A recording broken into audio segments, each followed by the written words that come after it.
না চাওক বদৰুদ্দিন আজমল ডাঙৰীয়া এই যি অভিযোগ আনিছে তেখেতৰ বক্তব্য যদি আপোনালোকে ভালকৈ শুনিছে তেখেতে দেখা পাব যে তেখেতে এবাৰ কয় যে অখিল গগৈদেৱে উজনি অসমত তেখেতৰ কোনো ভেটি নাই, গতিকে নামনি অসমতে তেখেতে সভা সমিতিসমূহ কৰে।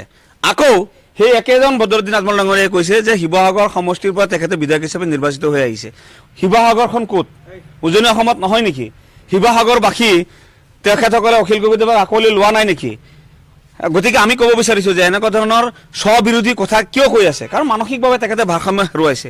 গতিকে আমি ক'ব বিচাৰিছোঁ যিসকল লোকে চকুত কোলা চশমা লগাই লৈছে আৰু অখিল গগৈদেৱক ভূত হিচাপে দেখা পাই আছে, সেইসকল লোকেহে দেখা পায় যে অখিল গগৈদেৱে কেৱল মাত্ৰ নামনি অসমত মিটিং কৰি আছে।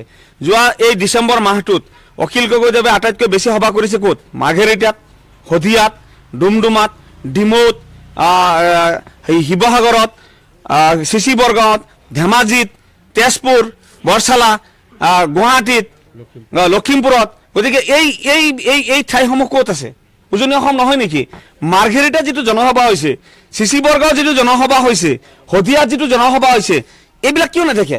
গতিকে কোনসকলে নেদেখে? যিসকলে অখিল গগৈদেৱক তেখেতসকলৰ ৰাজনৈতিক ভূত হিচাপে দেখা পাই আছে, যিসকলে অখিল গগৈদেৱৰ কাৰ্যক্ৰমণিকাসমূহক দিনত গোটেই দিনটো যেতিয়া দেখা পায়, ৰাতি টোপনিত শুই থাকোঁতে টোপনিৰ পৰা সাৰ পাই যায় অখিল গগৈদেৱৰ কথা মনত পৰাৰ লগে লগে। গতিকে সেইসকলেহে দেখা পায় যে কেৱল অখিল গগৈদেৱে নামনি অসমত বা সংখ্যালঘু অধ্যুষিত অঞ্চলতে সভা সমিতিসমূহ কৰি আছে।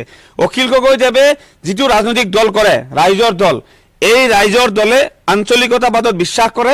ৰাইজৰ দলে সাম্প্ৰদায়িকতাবাদক কোনো পৰ্যায়ে এক ছেকেণ্ডৰ কাৰণে বিশ্বাস নকৰে। গতিকে ৰাইজৰ দলে উজনি, নামনি, বৰাক, পাহাৰ সকলো ঠাইতেই নিজৰ দলৰ ভেটি মজবুত কৰিবৰ কাৰণে আমি অহৰহ চেষ্টা অব্যাহত ৰাখিছোঁ। গতিকে আমি উজনিতো যিমান সভা সমিতি কৰি আছোঁ, নামনিতো সমান্তৰালভাৱে আমি সভা সমিতি কৰি আছোঁ, বৰাকবেলিত আমি সভা সমিতি কৰি আছোঁ, আমি পাহাৰ অঞ্চলতো গৈ আছোঁ, বড়োলেণ্ডতো যাবৰ কাৰণে আমি প্ৰস্তুতি চলাই আছোঁ।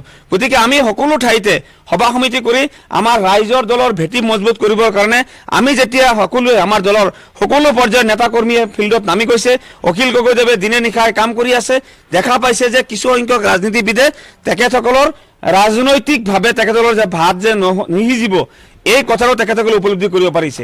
আৰু আপুনি ভালকৈ জানে যে বদৰুদ্দিন আজমল ডাঙৰীয়াই যিসমূহ মানে তেখেতে অতদিনে ৰাজনীতি কৰি 2006 চনৰ পৰা আজি 2024 চনলৈকে যিসমূহ প্ৰতিশ্ৰুতি লৈ অসমৰ সংখ্যালঘু জনসাধাৰণৰ মাজলৈকে গৈছিল, এটা প্ৰতিশ্ৰুতিও তেখেতে পূৰণ কৰিব পৰা নাই। না ডি ভোটৰ সমস্যা সমাধান কৰিব পাৰিছে, না বিদেশী সমস্যা সমাধান কৰিব পাৰিছে, না NRC-খন শুদ্ধভাৱে প্ৰস্তুত কৰাত সফল হ'ব পাৰিছে, না চৰ্চাপৰি অঞ্চলৰ মাটিৰ পট্টা দিবৰ কাৰণে তেখেতে সক্ষম হৈছে, না গৰাখহনীয়া সমস্যা সমাধান কৰিবৰ কাৰণে এটা ভাল আন্দোলন থিয় কৰিব পাৰিছে, না আৰ্থসামাজিক উন্নয়নৰ কাৰণে কিবা হাতে কামে কৰিব পাৰিছে। গতিকে তেখেত যিহেতু ফেইল হৈছে, সংখ্যালঘু জনসাধাৰণে কথাবিলাক উপলব্ধি কৰিছে, মাজৰ পৰা তেখেতে এটা উগ্ৰ সাম্প্ৰদায়িকতাবাদক বদৰুদ্দিন আজমল ডাঙৰীয়াই পৃষ্ঠপোষকতা কৰি আহিছিলে।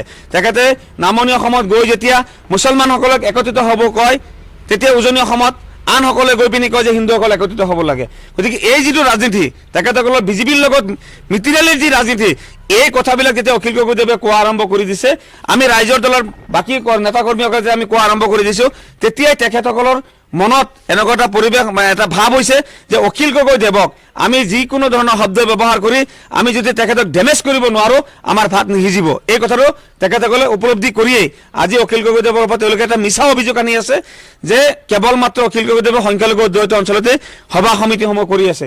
আমি সেইসকলক আহ্বান কৰোঁ যে আপোনালোকে টিভিৰ নিউজবিলাক ভালকৈ চাওক, ছ'চিয়েল মিডিয়াৰ আপলোডবিলাক ভালকৈ চাওক, পেপাৰ পত্ৰিকাসমূহ ভালকৈ পঢ়ক, বা আপোনালোকৰ দলৰ আপোনালোকৰ মানুহ নিজস্ব মানুহক আপোনালোকে উজনি অসমৰ বিভিন্ন সমষ্টিত আপোনালোকে গৈ খবৰ ল'ব দিয়ক যে ৰাইজৰ দলে কাম কাজ কৰি আছে নে নাই।